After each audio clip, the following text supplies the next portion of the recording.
Praise the Lord. जय मसीह की सबको। परमेश्वर को बहुत बहुत धन्यवाद। आज फिर से एक दूसरे क्लास में प्रभु ने आने के लिए अनुग्रह किया है। मैं परमेश्वर को बहुत बहुत धन्यवाद देती हूँ, क्योंकि वो हमारा परमेश्वर जिसकी हम आराधना उपासना करते हैं वो सच्चा परमेश्वर, विश्वास योग्य परमेश्वर है, अद्भुत परमेश्वर है। और पिछले बार हम उनके नामों के बारे में देख रहे थे, उनके कितने सारे नाम और नाम के अनुसार उनके काम, जैसे जिहोवा जायरा जो उपाय करने वाला परमेश्वर है, प्रयोग करने वाला परमेश्वर है। जिहोवा शालोम बोलने से हम लोग जानते हैं कि यहोवा जो शांति देने वाला परमेश्वर है। और उसके कितना प्रतीकात्मक नाम के बारे में भी हम लोग पढ़े थे, जैसे इस्राएल की चट्टान और भस्म करने वाली आग जो निर्णय करता है, इस्राएल की चट्टान जो स्थिरता को प्रकट करता है, अल्फा और ओमेगा के बारे पढ़े थे जो शुरुआत और अंतिम को प्रदर्शित करता है। तो हम लोग ईश्वर के आज हम लोग परमेश्वर के उसके एट्रीब्यूट जिसको बोलते हैं एसेंस के बारे में पढ़ेंगे। इसको मैं शॉर्ट फॉर्म में आपको भूली भी थी। परमेश्वर जो है वो परमेश्वर जो महान परमेश्वर, यदि हम परमेश्वर की परिभाषा करें तो मैं जैसे बता रही थी कि वेस्टमिनिस्टर शॉर्टर कैटचिम्स परिभाषित करते हैं कि परमेश्वर एक आत्मा है और बाइबल के अनुसार भी वो अनंत है, शाश्वत है, वो अनंत परमेश्वर है, इन्फिनिट गॉड है वो, और वो इटर्नल गॉड है, शाश्वत, जिसका अनंत, जिसका कोई शुरू है न अंत है, वो परमेश्वर है। वो अपरिवर्तनशील परमेश्वर, कभी नहीं बदलने वाला, और उसका अस्तित्व और उसका ज्ञान और उसका सामर्थ और उसकी पवित्रता, उसका न्याय, उसकी अच्छाई और उसकी सच्चाई से परिपूर्ण है वो परमेश्वर।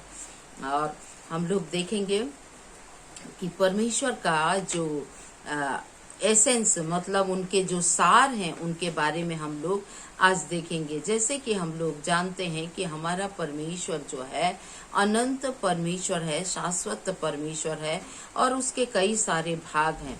जैसे आप और हम जैसे शरीर में हैं तो हम लोग शरीर को छू सकते हैं, एक सीमित समय में सीमित काम को कर सकते हैं। अब ये हमारा जो है भौतिक शरीर की जो है जो काम है वो सीमित होता है, लेकिन परमेश्वर जो असीमित परमेश्वर है, वो उसका जो इटर्नल गॉड है उसको हम लोग सीमित नहीं कर सकते, सीमित जगह में हम लोग स्थापित नहीं कर सकते। मेरे साथ निकालिए प्रेरित के काम 17 का 24, इसको भी पढ़े थे शायद हम लोग, लेकिन फिर से पढ़ लेंगे, कोई बात नहीं। जब हम लोग परमेश्वर के वचन को बार बार सुनते हैं और उनके वचन भरी शिक्षाओं को, तो हमारा विश्वास बढ़ता है। तो यहाँ पर ऐसे लिखा है, जिस परमेश्वर ने पृथ्वी और उसकी सब वस्तुओं को बनाया, वह स्वर्ग और पृथ्वी का स्वामी होकर हाथ के बनाए हुए मंदिर में नहीं रहता, करके यहाँ लिखा है। तो आज हम लोग परमेश्वर के स्पिरिचुअलिटी के बारे में देखें कि वो हाथ में बनाया हुआ मंदिर में वो परमेश्वर नहीं रहते। तो हम लोग सबसे पहले देखेंगे कि विदाउट फॉर्म और बॉडी, बिना रूप या शरीर के, मतलब अदृश्य परमेश्वर। जैसे मानव का एक रूप है, हम परमेश्वर का रूप जो है अदृश्य है, जो हम अपनी इन आंखों से नहीं देख सकते, लेकिन हम विश्वास की आंखों से देख सकते हैं, मतलब विश्वास कर सकते हैं। विश्वास की आंखों से ऐसे एक इमेजिन करके ऐसे नहीं बना सकते, लेकिन विश्वास कर सकते हैं कि परमेश्वर के हाथ हैं जो अपने हाथों के द्वारा से हमारी अगुवाई करते, विश्वास करते हैं कि परमेश्वर की आंखें हैं जो अपनी आंखों से हमें देखते रहते हैं, और बाइबल भी इसका प्रमाण करती है। पर परमेश्वर जो है हाथ है, आंखें हैं, वो सब कुछ है एक व्यक्ति के रूप में, लेकिन वो व्यक्ति मतलब आप और हमारे जैसे व्यक्ति नहीं है। क्यों? और इसी कारण परमेश्वर को जो है ना मूर्ति पूजा से सख्त नफरत है, क्योंकि मूर्ति जो है किसी चीज का इमेज क्या करता है, वो सीमित करता है, लेकिन हमारा परमेश्वर असीमित परमेश्वर, इटर्नल परमेश्वर है, निराकार परमेश्वर है, मतलब अदृश्य परमेश्वर है। और वो जो है इसी कारण से वो मूर्ति को दृश्य चीजों को वो पसंद नहीं करते। मतलब परमेश्वर को कोई मूर्ति या किसी चीज इमेज में हम लोग नहीं डाल सकते। और इसी कारण से उन्होंने आज्ञा दिया था कि तुम मेरे लिए कोई मूर्ति नहीं बनाना और मूर्ति की पूजा नहीं करना, उपासना नहीं करना करके। और परमेश्वर जो है वो अद्भुत, वो इनविजिबल गॉड है। ये पहले तो हम लोग देखे जिसका रूप नहीं है, वो निराकार परमेश्वर है।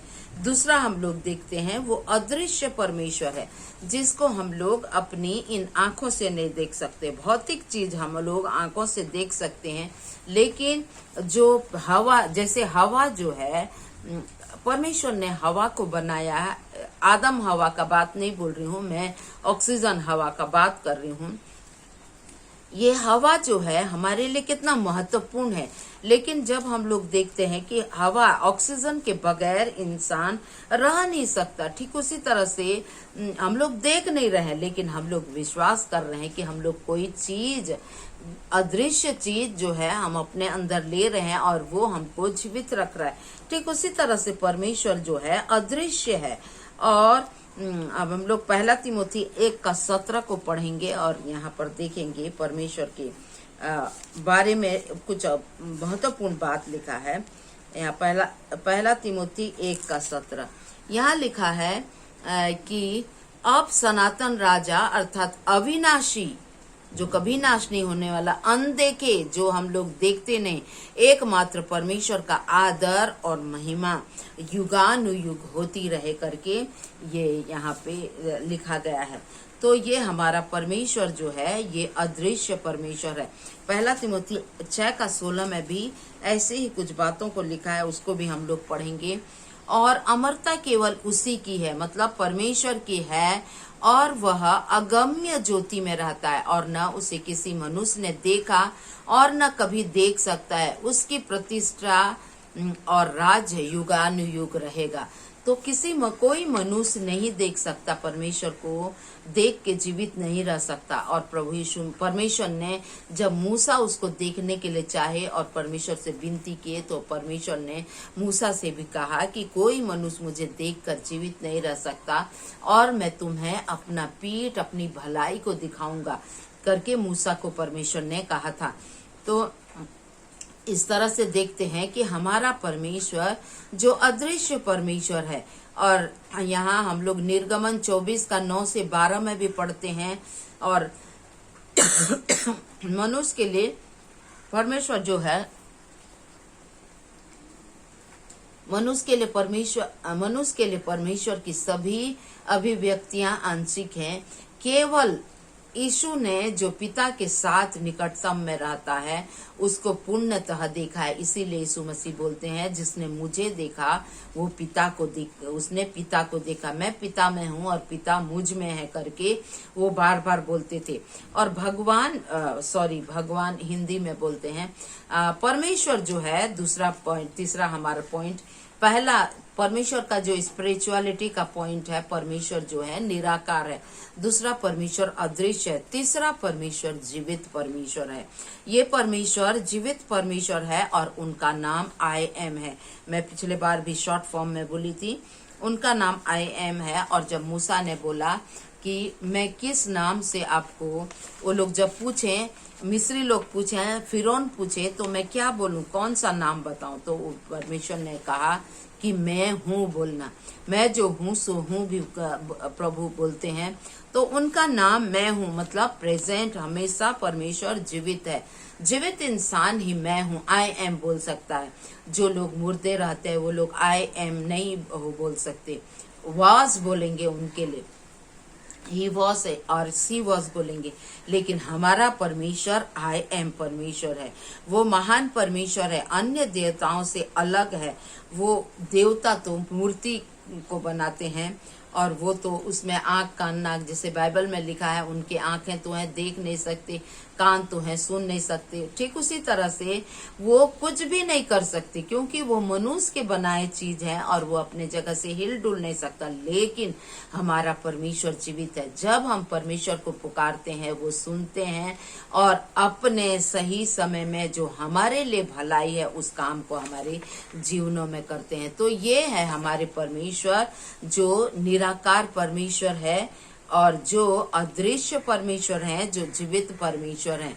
हम लोग देखेंगे परमेश्वर जो है एक व्यक्ति के रूप में है। यदि हम लोग दूसरे शास्त्रों के बारे में पढ़ें तो परमेश्वर को व्यक्ति के रूप में प्रदर्शित नहीं करते, लेकिन परमेश्वर जो है एक व्यक्ति के रूप में है जो अपने हाथों के द्वारा से हमें चलाते हैं, जो आंखों से देखते हैं, बल्कि हमें भी अपने वो लिखा है कि तुम लोग मेरे आंखों की पुतली के समान हो। जो कोई परमेश्वर के जन को छूता है मतलब परमेश्वर के आंख की पुतली को छूता है, क्योंकि परमेश्वर जो है उनकी दृष्टि निरंतर लगी रहती है।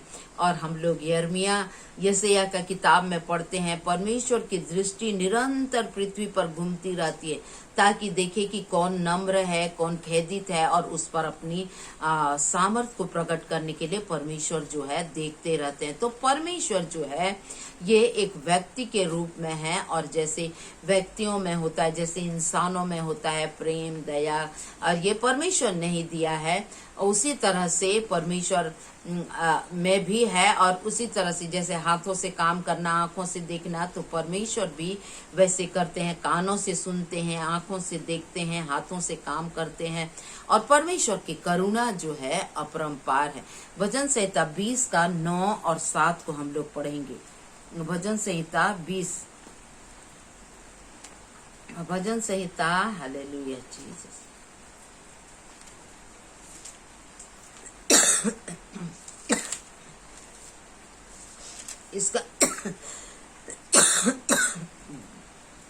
इसका भजन संहिता 7 और 9 को पढ़ेंगे। यहाँ पर लिखा है भजन संहिता 7 और 9 को, किसी को रथों का और किसी को घोड़ों पर भरोसा है, परंतु हम तो अपने परमेश्वर यहोवा ही का नाम लेंगे। क्यों? क्योंकि वो उसका नाम सब नामों में महान नाम है। और हे यहोवा बचा ले, जिस दिन हम पुकारें तो महाराजा हमें उत्तर दे। उत्तर कौन देगा? जो व्यक्ति जिसके कान होंगे, जो सुनेगा वही उत्तर देगा। और जिसके कान है, बनाए हुए कान है, लेकिन वो सुन नहीं सकता क्योंकि वो मनुष्य का बना है। और ये परमेश्वर जिसने आपके और हमारे कानों को बनाए, उसके स्वयं के कान भी, और वो सुनते हैं और वो उत्तर भी देते हैं। तो हमारा परमेश्वर जो है एक व्यक्ति है, स्वयंभू है, मतलब सेल्फ एग्जिस्टेंस बोलते हैं उसको इंग्लिश में, जो अपने आप से एग्जिस्ट होते हैं, मतलब प्रदर्शित करते हैं, प्रगट, स्पष्ट रूप से प्रकट होते हैं। और हमारा परमेश्वर जो है वो अनंत परमेश्वर है। और हम लोग देखते हैं पृथ्वी और जो कुछ उसमें है जो है वो उसका कुछ सीमा तक है। जैसे पेड़ पौधे का कुछ टाइम तक है, जीव जंतु भी किसी उचित समय तक ही जीवित रहते, मनुष्य भी उचित समय तक जीवित रहते। कोई 60 साल, 70 साल, 20 साल, 40 साल, 100 साल भी, कोई लोग 100 से भी ऊपर जी लेते हैं, लेकिन उनका भी एक शुरुआत होता है, एक अंत होता है। लेकिन हमारे परमेश्वर का न शुरुआत है न अंत है, वही शुरू है वही अंत है। तो वही अल्फा और ओमेगा करके हम लोग पढ़ते हैं, आदि और अंत वही है। तो ये परमेश्वर जो है ये महान परमेश्वर है, ये असीमित परमेश्वर होने के कारण से आदि और अंत वही है, और वही अनंत परमेश्वर है। लेकिन हम लोग भौतिक शरीर में रहने के कारण से हमारा जो है आदि है और अंत है, लेकिन परमेश्वर का ऐसे नहीं है। परमेश्वर के स्वयं समय के आयाम से नहीं चलते, बल्कि समय जो है उनके कंट्रोल में है। वो समय से बढ़कर है हमारा परमेश्वर। समय जो है शुरू हुआ, पहले समय से शुरू जो है परमेश्वर हुए, बाद में उन्होंने समय को निर्धारित किया या बनाया। और हम लोग देखते हैं परमेश्वर जो है, दूसरा जो है परमेश्वर जो है शाश्वत है, मतलब इटर्नल है परमेश्वर। तो ये इटर्नल गॉड है। God has no beginning. परमेश्वर का जो अस्तित्व जो है उसका कोई शुरुआत नहीं, अंत का क्रम भी नहीं है, अंत का काम भी यहाँ पे नहीं है। और वह सभी समय को समान रूप से देखता है, सब समय समान रूप से देखता है। इसीलिए भजन संहिता में लिखा है और कई बार लिखा है, हमारा परमेश्वर न तो सोता है न तो ऊँघता है, क्योंकि परमेश्वर के लिए सब समय बराबर है। हमारे लिए परमेश्वर ने रात बनाया ताकि हम आराम करें। कितना महान परमेश्वर देखिए, ताकि हम आराम करें, हम सोते हैं, लेकिन हमारा परमेश्वर न कभी सोते हैं न कभी ऊँघते हैं। वह समय बीतने के बाद भी वही रहता है। जैसे हमारे लिए अभी ये संध्या का समय या दिन का समय, रात का समय होता है, लेकिन परमेश्वर के लिए कोई संध्या नहीं, कोई दिन नहीं, कोई रात नहीं, सब समय बराबर। और वह पहला और आखिरी परमेश्वर। हम लोग पढ़ेंगे भजन संहिता 90 उसका दूसरा पद। भजन संहिता 90 उसका दूसरा पद को पढ़ेंगे। यहाँ लिखा है, यहाँ ऐसे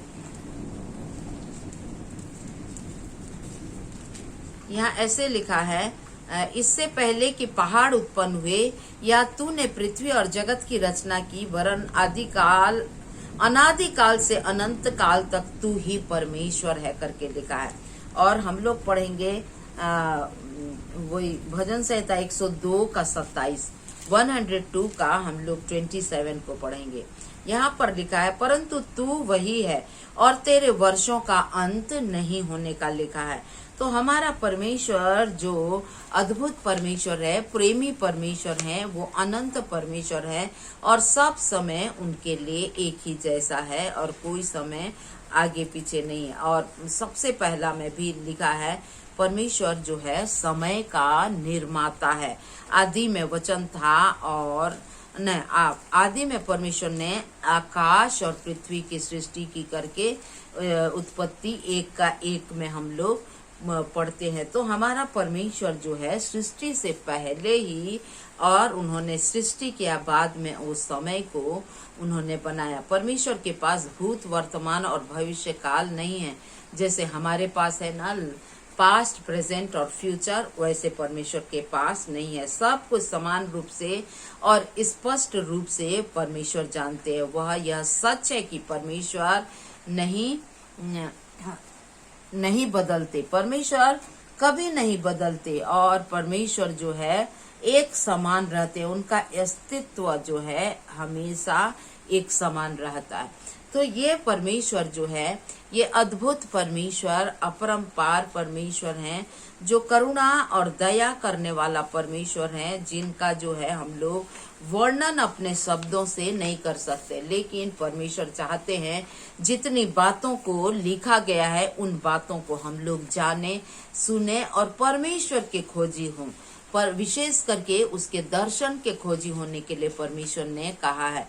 जब हम परमेश्वर के दर्शन के खोजी होंगे तो हम लोग परमेश्वर की उपस्थिति में बढ़ते जाएंगे और साथ में उनके गुणों को हम लोग जानेंगे और उनका गुण हमारे अंदर में आते जाएगा। जैसे कि हम लोग किसी ग्लास को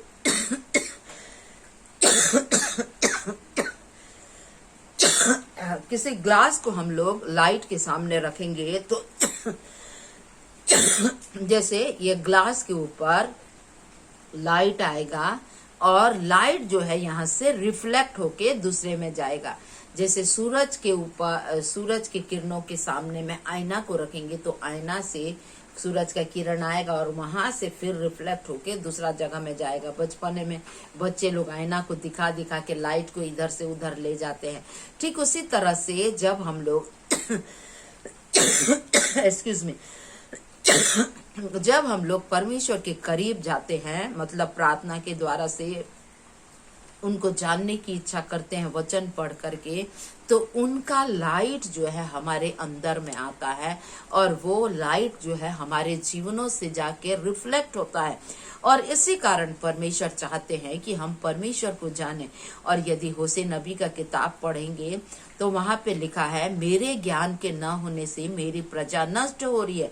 इसका मतलब आज देखते हैं कि परमेश्वर का सही ज्ञान नहीं होने के कारण से आज जो है मनुष्य पाप में पड़ते जा रहा है। लेकिन यदि आप और हम पहले से ही परमेश्वर को जानेंगे, उनके व्यक्तित्व के बारे जानेंगे, उनके गुणों को जानेंगे, उनके एट्रीब्यूट, मॉरल एट्रीब्यूट और उसके सर्वश्रेष्ठ गुणों के बारे में जानेंगे, उनको और जानने की इच्छा रखेंगे, दर्शन के खोजी बनते जाएंगे, तो उनका लाइट जो है हमारे अंदर आएगा और हम लोगों का रिफ्लेक्ट होगा।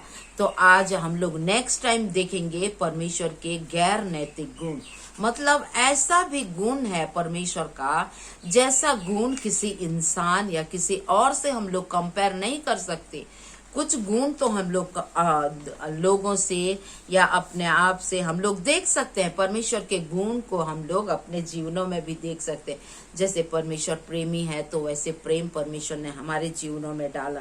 भले परमेश्वर अदृश्य है, लेकिन भले ही परमेश्वर के सामने में सब समय समान है, लेकिन हम लोग देखते हैं कि समय का जो हम लोग परमेश्वर ने समय को हमारे लिए बनाया।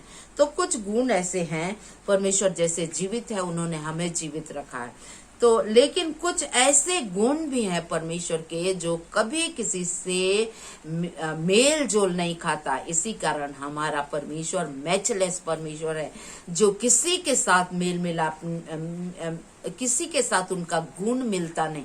वो अद्भुत परमेश्वर सिर्फ परमेश्वर का ही गुण है ऐसे। और उन गुणों के बारे में हम लोग नेक्स्ट टाइम जो है डिटेल्स में देखेंगे।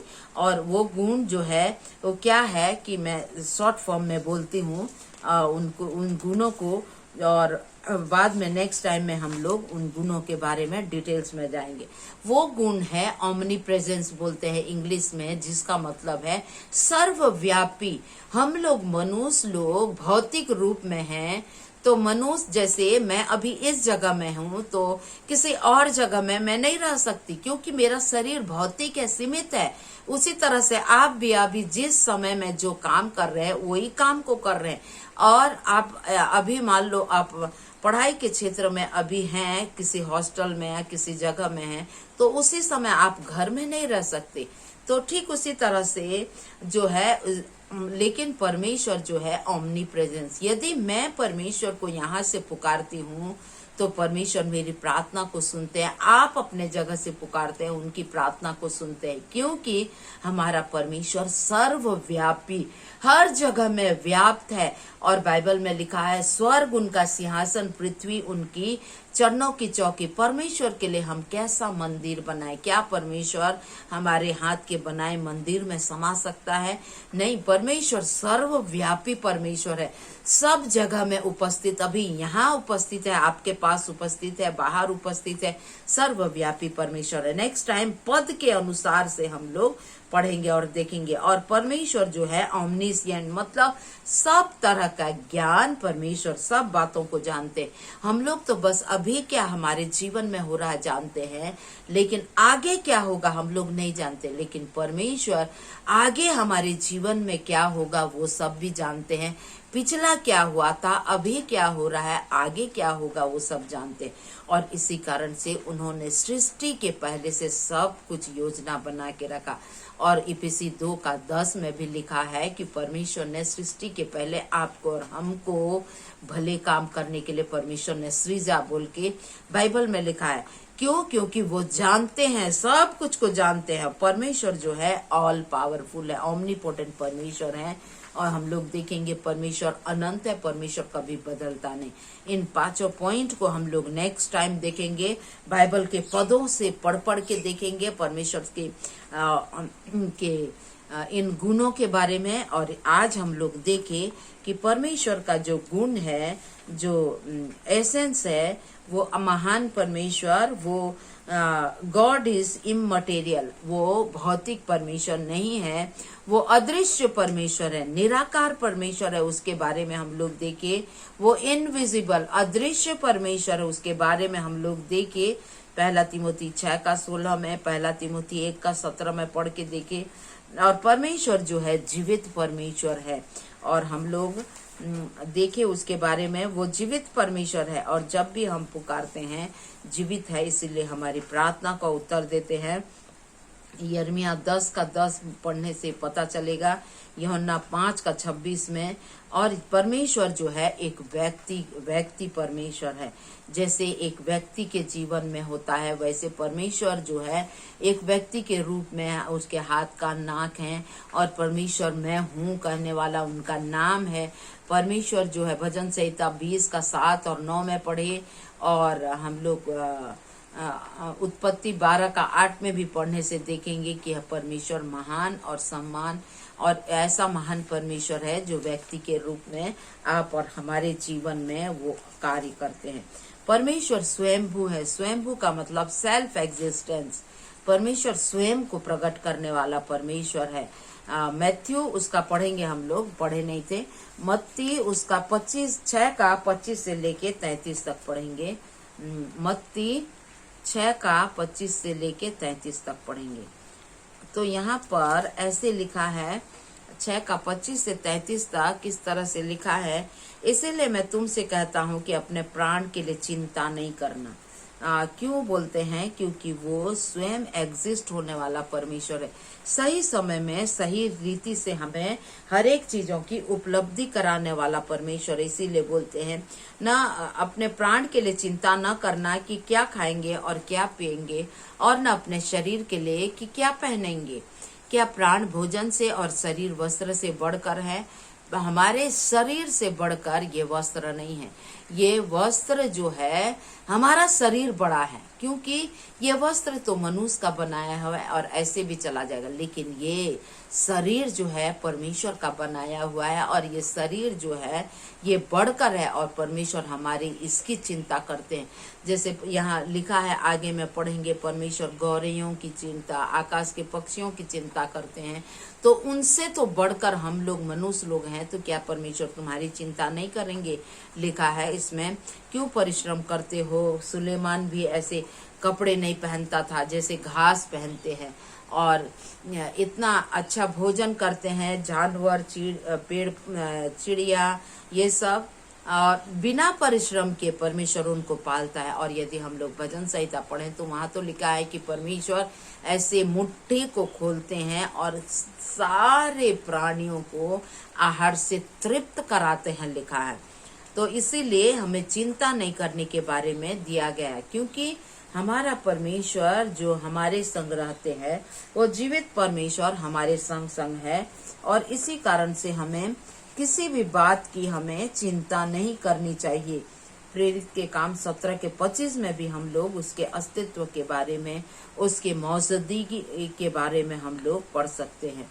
और हम लोग देखें कि परमेश्वर जो है वो अनंत परमेश्वर है।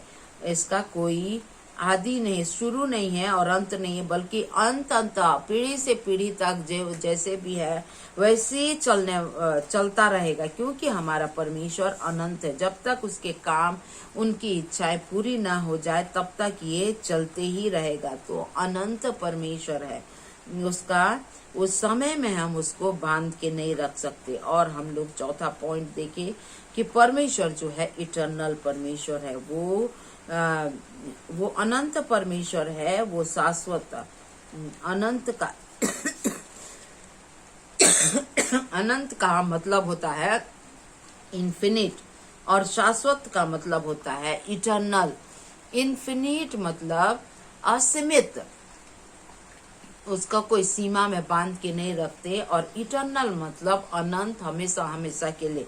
तो हमारा परमेश्वर ऐसे महान परमेश्वर है।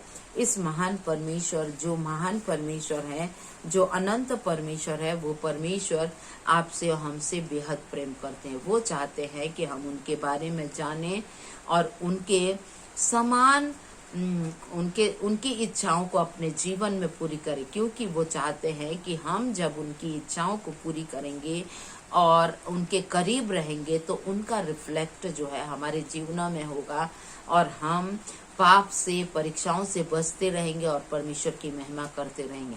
आखिरकार परमेश्वर ने मनुष्य को इसीलिए बनाया कि उनके साथ संगति करे, लेकिन पाप के स्वभाव के कारण से मनुष्य उससे जब दूर हो गए और परमेश्वर जो सब कुछ जानने वाला परमेश्वर है, सही समय में अपने प्रिय पुत्र प्रभु यीशु मसीह को भेज करके उन्होंने जो उद्धार का योजना बनाया आपके लिए, हमारे उद्धार के लिए, वो अद्भुत परमेश्वर हैं और अपने प्रिय पुत्र के द्वारा से जो हमें उद्धार दिए उनके बारे में, उनके कामों के बारे में, परमेश्वर के गुणों के बारे में हमें जानने की आवश्यकता है।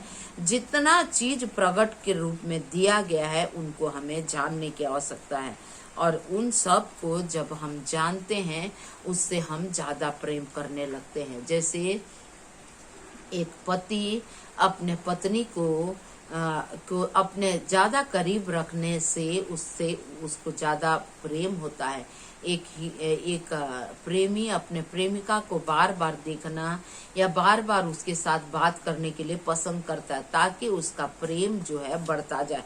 ठीक उसी तरह से हमारा परमेश्वर जो है बार बार चाहते हैं कि हम उनके करीब रहें, प्रार्थना दुआ में उनके उपस्थिति में आए, वचन को पढ़कर उस पर विश्वास करते रहे ताकि हम उन परमेश्वर को प्रेम कर सकते हैं। परमेश्वर का प्रेम तो सदा का प्रेम है, वो हमें अनंत का प्रेम तो करते रहते हैं, लेकिन परमेश्वर चाहते हैं हम भी उनसे प्रेम करें। इसीलिए सबसे पहला आज्ञा उन्होंने दिया है कि तू प्रभु अपने परमेश्वर को अपने सारे मन, अपने सारे प्राण, अपने सारे बुद्धि और अपने सारे शक्ति से उन्हें प्रेम कर लिखा है। परमेश्वर ने कुछ और दूसरा आज्ञा नहीं दिया कि तुम ये काम कर, वो काम कर, या यहाँ जा वहां जा, ऐसे नहीं, प्रेम करने के लिए कहा।